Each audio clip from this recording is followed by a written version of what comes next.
കഴിഞ്ഞ ദിവസേ നമ്മുടെ EMS നമ്പൂതിരിപ്പാടിന്റെ 115ാമത്തെ ബർത്ത്ഡേ ആയിരുന്നു. അപ്പൊ ഈ ഒരു രാഷ്ട്രീയ സാഹചര്യത്തിൽ നിങ്ങൾ അദ്ദേഹത്തെ മിസ് ചെയ്യുന്നുണ്ടോ ചെകുത്താനെ? We really miss you, EMS bro. എന്താണ് EMS ബ്രോ? അങ്ങനെയൊക്കെയാണ് നമ്മള് ശരിക്കും പറഞ്ഞുണ്ടല്ലോ. അന്നത്തെ കാലത്ത് ഇപ്പോ എന്താ പറയാ, ഈ രാഷ്ട്രീയ സാഹചര്യം എന്നൊക്കെ പറയുന്നത് ഭയങ്കര മോശമാണ്. ഈ പോലീസുകാരെടുത്തിട്ടിരിക്കുന്നു. കമ്മ്യൂണിസ്റ്റുകാരെന്ന് പറഞ്ഞാൽ നീ കമ്മ്യൂണിസ്റ്റ് ആണോ എന്നൊക്കെ ചോദിക്കത്തില്ലേ? ആരാ അലോഷി? അങ്ങനത്തെ കാലഘട്ടം. അന്ന് കമ്മ്യൂണിസ്റ്റ് ആണെന്നൊക്കെ വീട്ടിൽ പറഞ്ഞു കഴിഞ്ഞാൽ ചിലപ്പോൾ അവരെയൊക്കെ വീട്ടിൽ നിന്ന് പുറത്താക്കും, പോലീസുകാരെടുത്തിട്ടിരിക്കും. ഒരുപാട് ബുദ്ധിമുട്ടൊക്കെ അനുഭവിച്ചിട്ടുണ്ട്. സ്വാതന്ത്ര്യ സമരം കഴിഞ്ഞിട്ട് പിന്നീട് അടുത്ത സ്വാതന്ത്ര്യം വേറെ ഒന്നും കൂടെ ഉണ്ടാകും. നമുക്ക് ഇന്റേണൽ സ്വാതന്ത്ര്യം ഉണ്ടല്ലോ.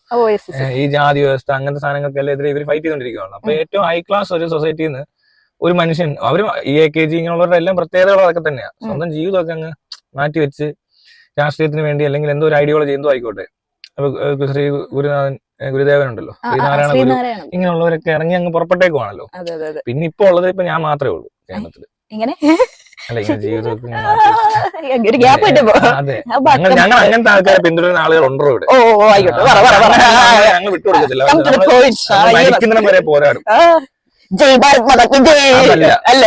രക്തസാക്ഷികൾ സിന്ദാബാദ്. ഇപ്പൊ രക്തസാക്ഷി ഒന്നും ഇപ്പൊ ആൾക്കാർ കാണിച്ചിട്ട് തമ്മിൽ തെളിച്ചാന്നവരൊക്കെ രക്തസാക്ഷിയാക്കുക, ബോംബ് പൊട്ടിയവരൊക്കെ രക്തസാക്ഷിയാക്കുക. വളരെ മോശം അവസ്ഥ ഇപ്പോഴത്തെ നേതാക്കന്മാരെന്ന് പറഞ്ഞാൽ വളരെ പണിയെടുക്കാതെ നടക്കുന്നു, അല്ലെ പിരിവെടുത്ത് ജീവിക്കുന്നു, വേറെ ജോലിക്കൊന്നും പോകുന്നില്ല, താഴെക്കിടയിൽ കയറി വരുന്നു, നാളെ കോടീശ്വരനായിട്ട് വിരമിക്കുന്നു. നേരെ തിരിച്ചാ. അപ്പൊ ഇവിടെ അങ്ങനെ പ്രത്യേകിച്ച് കമ്മ്യൂണിസ്റ്റുകാരെന്ന് പറയാനൊന്നും ഒരു ക്വാളിറ്റി ഒന്നും ഇല്ല. അങ്ങനത്തെ ആ പഴയ ആൾക്കാരുടെ ക്വാളിറ്റി ഉള്ളവർ ഇപ്പൊ ഇല്ല. അല്ലെ അങ്ങനത്തെ ക്വാളിറ്റി സംഭവം നടക്കുന്നേ ഇല്ല. നേരെ തിരിച്ചേക്കുക. മനസ്സിലായില്ലേ? പിന്നെ ആ വന്ന കാലത്ത് EMS ഇടികൊണ്ട് എന്തിനാന്ന് ഇപ്പൊ ഉള്ളവർക്ക് മനസ്സിലായിട്ടുണ്ടോ എന്നൊരു സംശയമുണ്ട്.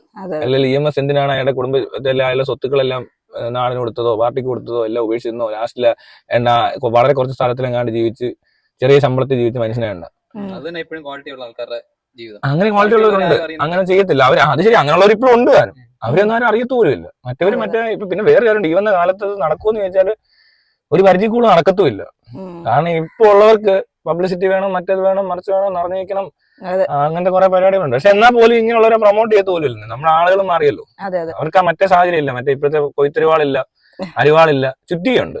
നക്ഷത്രവും കാണുന്നുണ്ട്. നക്ഷത്രമുണ്ട്, ചുറ്റിയുണ്ട്. പക്ഷെ അരിവാൾ അധികം ഇല്ല. അരിവാളിന്റെ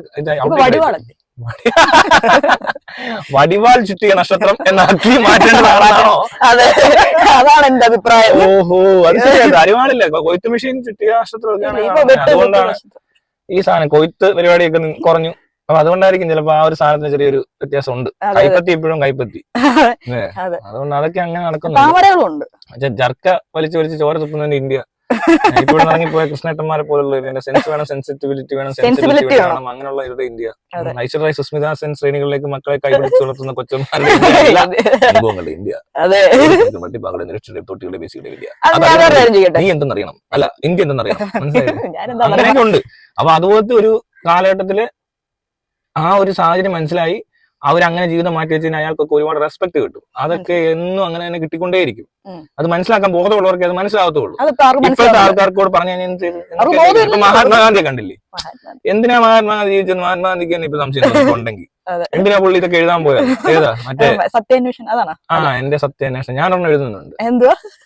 ഞാനും അങ്ങനെ ഒരു പുസ്തകം എഴുതിക്കൊണ്ടിരിക്കും. എന്റെ സത്യാന്വേഷണ പരീക്ഷണങ്ങൾ എന്നല്ല, വേറെ ഞാൻ CM ആകും. അതായത് ഇനി ഒരു 2 ഇലക്ഷനോടെ കഴിഞ്ഞു കഴിഞ്ഞാല് ആ സമയത്ത് ഞാനൊരു സീനിയർ സിറ്റിസൺ ആയിരിക്കും. ഞാനന്ന് എനിക്ക് ഈ ആം ആദ്മി പാർട്ടി പോലത്തെ വല്ലതും ആയിരിക്കും നമ്മുടെ പരിപാടി. കറപ്ഷൻ മാക്സിമം കുറയ്ക്കുക. സീറോയിൽ എത്തിക്കാൻ പറ്റുമെന്ന് എനിക്കറിയത്തില്ല. സീറോയിൽ എത്തിക്കുന്ന സിസ്റ്റം ഡെവലപ്പ് ചെയ്തുകൊണ്ടിരിക്കുന്നത്. ഈ ട്രാൻസ്പെറൻസി എന്ന സാധനം ഫോക്കസ് ചെയ്ത് നമ്മളിപ്പോ ഒരു ട്രാൻസ്പെറൻസി ചാരിറ്റി വിത്ത് ക്ലാരിറ്റി വെബ്സൈറ്റ്, അത് ചാരിറ്റബിൾ ട്രസ്റ്റിലൊക്കെ ഉള്ള ഫുൾ തട്ടിപ്പ് നിർത്താൻ പറ്റുന്നു. നാളെ ഒരു സോഫ്റ്റ്വെയർ ഡെവലപ്പ് ചെയ്യുന്നു. അതായത് ഇപ്പോൾ ഒരു കമ്പനി നടത്തുമ്പോൾ അതിനകത്ത് ട്രാൻസ്പെറന്റ് ആയിട്ട് കമ്പനി നടത്തുക. അപ്പൊ അവിടെ നെപ്പോട്ടിസം, ഫേവറിസം, അല്ലാത്ത മറ്റു പല പരിപാടികൾ, അങ്ങനത്തെ കാര്യങ്ങളൊക്കെ നിർത്തി കളയുക. പിന്നെ ഗവൺമെന്റിലോട്ട് ഈ സാധനം കൊണ്ടുവന്നു കഴിഞ്ഞാൽ ഗവൺമെന്റ് ഉദ്യോഗസ്ഥരുടെ കാര്യത്തിൽ ഏകദേശം ബ്രൈബിങ്, അല്ലാത്ത പരിപാടികൾ, ഈ പറഞ്ഞ തന്നെ ഫേവറിസം നടക്കാതെ പോകും. അങ്ങനെയൊക്കെ വരുന്ന സാധനം ഡെവലപ്പ് ചെയ്തിട്ട് ആ വന്ന കാലത്ത്, അതായത് 10-12 വർഷം അല്ലെങ്കിൽ 13 വർഷം കഴിയുമ്പോഴത്തേക്കും കുറെ ന്യൂ ജനറേഷൻ ആൾക്കാരായിരിക്കും കൂടുതൽ വോട്ടേഴ്സ്. അപ്പൊ നമ്മൾ ഈ പറയുന്ന ഡിസൈനകത്തോട്ട് ഈ സാധനം കൊണ്ടുവരാൻ അവർ ആഗ്രഹിക്കും. അതാ ഞാൻ പറഞ്ഞത് EMS അവരൊക്കെ കഴിഞ്ഞിട്ട് നമ്മളിപ്പോൾ കുറച്ചുപേരൊക്കെ ഉള്ളു. അല്ല, ശ്രീനാരായണ ഗുരു. ഞാൻ കേരളം മൊത്തം ഈ കറപ്ഷനെതിരെ നടന്ന് പ്രസംഗിച്ച് പഠിപ്പിച്ച് എനിക്ക് ഇത് ഇഷ്ടമല്ല കേട്ടോ. മന്ദിരം എന്ത് മന്ദിരം മന്ദിരം അത് നമുക്ക് മന്ദിരം പറയാം. വേണ്ട. മന്ദിരം ഒരു ജാതി ഒരു Website മതം ഒരു മതി. ദൈവം. അതില്ല, ഒരു ജാതിയില്ല, ഒരു മതവും ഇല്ല, ദൈവവും ഇല്ല. എന്നിട്ട് അങ്ങനെയാണ് പുള്ളിയുടെ പേരിൽ ഒരു നമ്മള് ജാതിയായി മതമായി അതൊക്കെ അത് അമ്പലമായി. അന്നത്തെ കാലത്ത് നടന്നു. ഇനിയിപ്പോ സിസ്റ്റം നമ്മൾ ഡെവലപ്പ് ചെയ്ത് കഴിഞ്ഞാൽ സോഫ്റ്റ്വെയർ അങ്ങനത്തെ കാര്യങ്ങളല്ല. ഇനിയിപ്പോ എയിലോട്ട് വന്നു കഴിഞ്ഞാൽ പിന്നെ അടുത്തൊരു 10-15 വർഷത്തേക്ക് ആയിരിക്കും. അതിനപ്പുറത്തോട്ട് ഇനി ഡെവലപ്മെന്റ് വരുന്നത് എന്നാന്ന് അറിയത്തില്ല. ശരി. അത് വന്നാൽ പോലും അങ്ങോട്ട് അപ്ഗ്രേഡ് ചെയ്യാൻ പറ്റും ഇനിയുള്ള കാലത്ത്. ഇതെല്ലാം നമ്മൾ സിസ്റ്റം ഡെവലപ്പ് ചെയ്ത് അങ്ങനെ ഗുണമുണ്ട്. ഇപ്പൊ ഇവിടെ റോഡ് സിസ്റ്റം ഇങ്ങനെ ആയിരിക്കും. പിന്നെ അഡ്വാൻസ്ഡ് ടെക്നോളജി വരുമ്പോൾ അത് കൂടുതൽ അഡ്വാൻസ്ഡ് ആയിട്ട് ഈസി ആയിട്ട് മാറുന്നേ ഉള്ളൂ. മനസ്സിലായില്ലേ? നമ്മുടെ ഉദ്ദേശം കറക്റ്റ് ആണ്. അപ്പൊ അങ്ങനെ ഒരു ജാതിയും ഇല്ല, ഒരു മതവും ഇല്ല, ഒരു ദൈവവും ഇല്ല. അങ്ങനെയാണ് നമ്മുടെ സാധനം. ഒരേ ഒരു വെബ്സൈറ്റ്. പിന്നെ ഉള്ളതെന്ന് പറഞ്ഞാൽ മദ്യം കുടിക്കാം, മദ്യം വിൽക്കാം, അത് അങ്ങനെയൊക്കെ ചെയ്യാം, മദ്യം ഉണ്ടാക്കാം. അതിനകത്തൊന്നും ഒരു കുഴപ്പമൊന്നുമില്ല. അതൊക്കെ അന്റെ കാലത്ത് ഗുരുദേവൻ എന്തോ എത്തിപ്പോയതാ. എഡ്യൂക്കേഷൻ മതി. എല്ലാത്തിനെ പറ്റി ഒരു അറിവുണ്ടായിരിക്കണം. അത് നമ്മള് ആരും കള്ളുപിടിക്കരുതെന്നോ അടിക്കരുതെന്നോ ഞാൻ പറയത്തില്ല. എല്ലാം മര്യാദക്ക് അടിച്ചിട്ട് മര്യാദക്ക് വെക്കണം. അല്ല റോഡിൽ കിടക്കുക, തല്ലുണ്ടാക്കുക, കച്ചറുണ്ടാക്കുക, വണ്ടി ഇടിപ്പിക്കുക, ആ പരിപാടി ഒഴിവാക്കുക. പിന്നെ പെറ്റി അടിക്കുമ്പോഴും ഞാൻ മനസ്സില്ല, അമേരിക്കയിൽ കാണുന്ന പോലെ നമ്മൾ ചെക്ക് ചെയ്യും, ഇത് എത്രയാണെന്നൊക്കെ ചോദിക്കും. ഇങ്ങനെ കാണിച്ചാൽ അവന് 50,000 രൂപ പെറ്റി അടിക്കും, ലൈസൻസും കട്ട് ചെയ്യും, തീർന്നു. നീ ജീവിച്ചിരിക്കാൻ പോലും അർഹനല്ല, കൊന്നു കളയത്തില്ല. നമ്മളെ അയാളെ ചെറിയ സ്വഭാവം തോന്നുന്നു, തൂക്കി കൊന്നാലോ.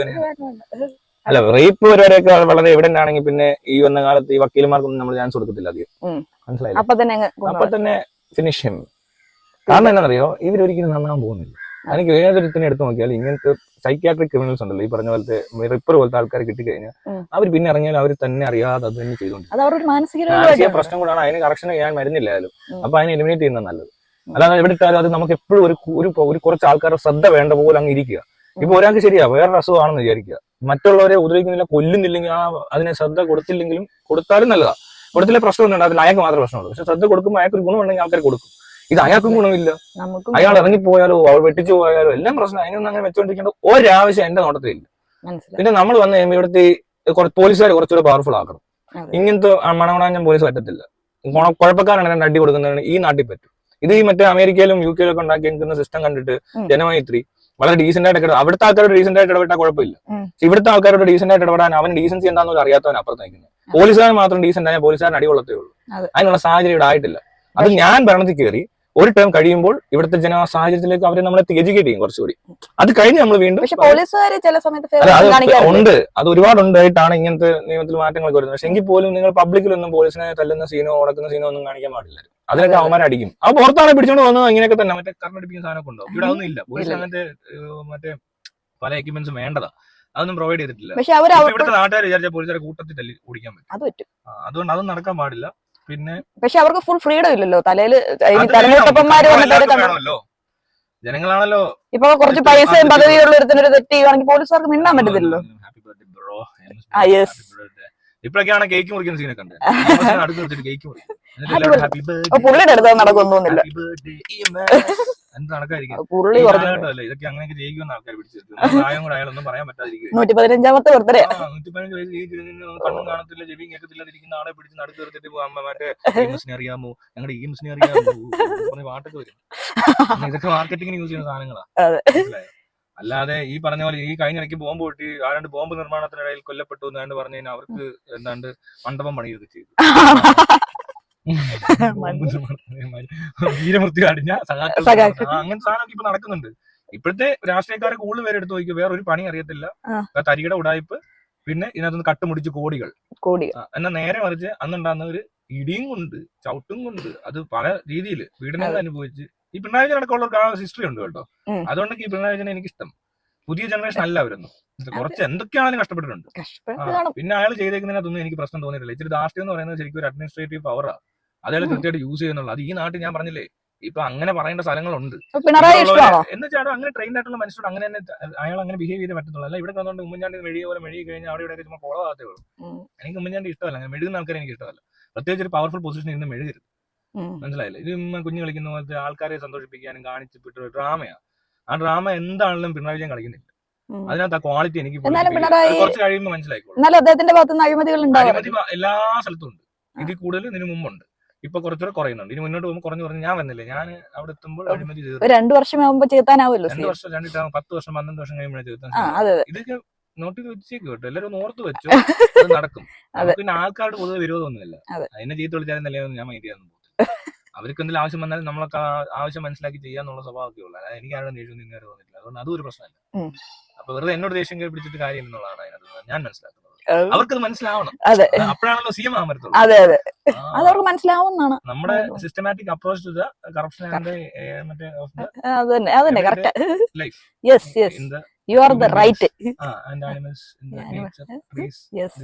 grass പുല്ല്. അങ്ങനെ. അപ്പൊ ഇനി ഇങ്ങോട്ട് ശരിക്കും പറഞ്ഞാൽ അവര് കഷ്ടപ്പെട്ട പോലെ ഒരു കഷ്ടപ്പാടില്ല. ഏത് കഷ്ടപ്പാടാണെന്നറിയോ? ആരുടെയും തല്ലുകൊള്ളുവോ, അല്ലെങ്കിൽ ഇങ്ങനെ കൊണ്ടിട്ട് പീഡിപ്പിക്കുകയോ ശാരീരികവും മാനസികമായ ടോർച്ചറും നമ്മൾ അനുഭവിക്കുന്നുണ്ട്. അതിലൊത്തിരി ഫ്രീഡം ഉണ്ട് ഇപ്പൊ ജീവിച്ചിരിക്കുന്നവർക്ക്, വേണമെങ്കിൽ എന്തെങ്കിലും ചെയ്യാൻ. അപ്പൊ എന്നെ സംബന്ധിച്ച് ടോർച്ചർ ഇല്ലാതെ എനിക്ക് ഈ സാധനം നമുക്ക് കുറച്ചുകൂടി ഈസിയാ എന്തെങ്കിലും സാധനം ഉണ്ടാക്കിയെടുക്കാൻ. അതങ്ങ് ചെയ്യരുത്. ഇവനൊക്കെ എന്തായാലും കൊള്ളാവുന്ന കാര്യം ചെയ്യുന്നതായിട്ട് ഞാൻ കണ്ടില്ല ഇതുവരെ.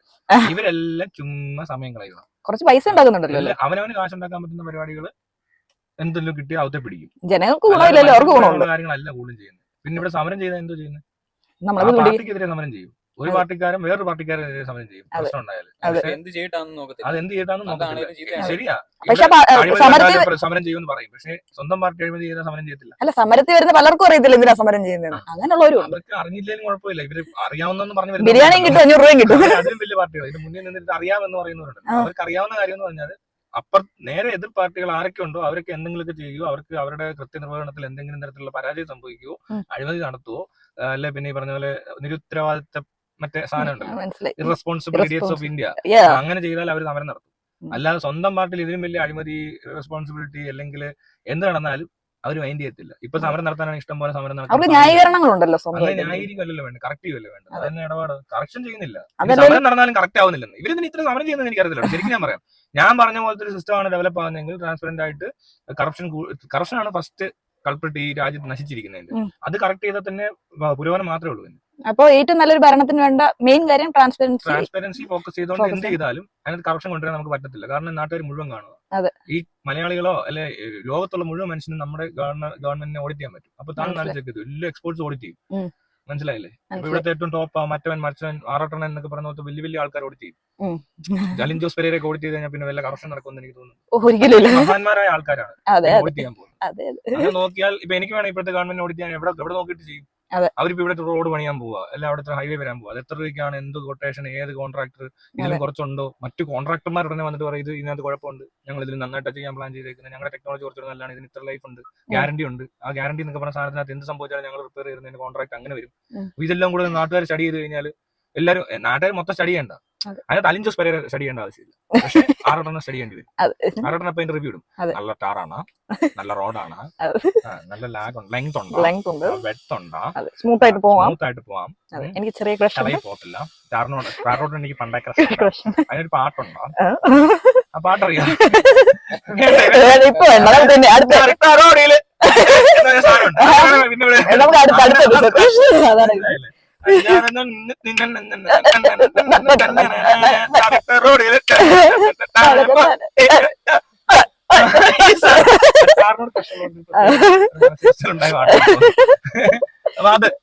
അപ്പൊ അങ്ങനെയൊക്കെ ഒരുപാട് റിവ്യൂസ് വരും, ഒരുപാട് റിസർച്ച് നടക്കും.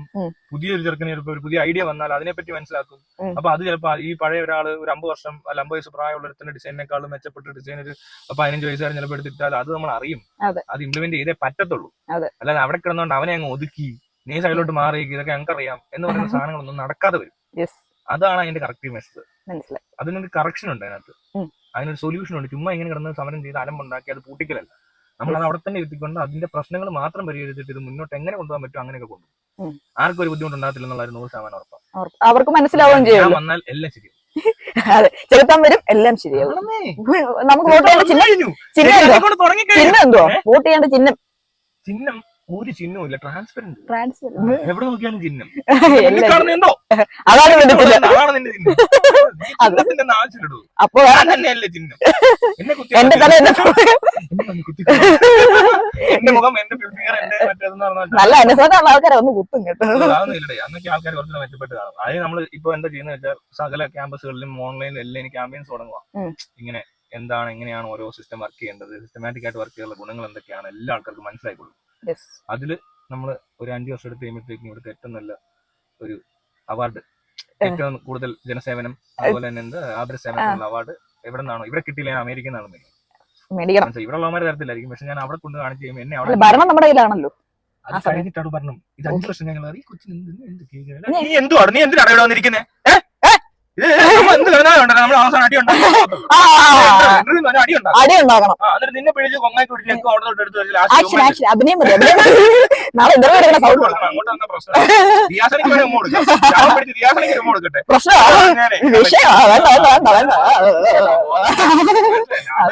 അവർക്ക് പ്രശ്നമില്ലെങ്കിൽ നാട്ടുകാരുടെ അവിടെ പ്രശ്നം ആക്കിയത് മനസ്സിലായില്ലേ അതാണ് അതിന്റെ വിഷയം അപ്പൊ അങ്ങനെ അടിയാവും വേറെ കത്തിയുണ്ട് തോക്കെന്തിയടാ ചുമ്മാ വെച്ചേക്കുമല്ല കളിക്കുന്ന കളിയല്ല തോക്കൊന്നും എന്റെ അടുത്ത് വെക്കും വിഷയമാ വേണ്ട പുറത്താരെങ്കിലും അറിഞ്ഞു കഴിഞ്ഞ പ്രശ്നം തോറ്റു പോകും വേണ്ട മാത്രമല്ല പലയിടത്തും തോക്കുണ്ട് ലൈസൻസും ഉണ്ട് ലൈസൻസ് വണ്ടിയുടെ ആണോ അത് പേപ്പർ സൈൻ മേടിച്ചതിന്റെയും അപ്രൂവലും എല്ലാം ഉണ്ട് ശരിക്കും പൊട്ടു പ്രശ്നമാണോ വേണ്ട ശ്രദ്ധിക്കണ്ട ലാസ്റ്റ് പിന്നെ മറ്റേ എന്താ ടേക്ക് കണ്ണെന്നോ കണ്ണെന്നൊക്കെ ആൾക്കാരുണ്ട് രംഗചേട്ടൻ കാണിക്കുന്നത് ഞാൻ കാണിക്കും ലൈസൻസ് ഉള്ള തോക്കാണ് അപ്പൊ ശരി എന്നാ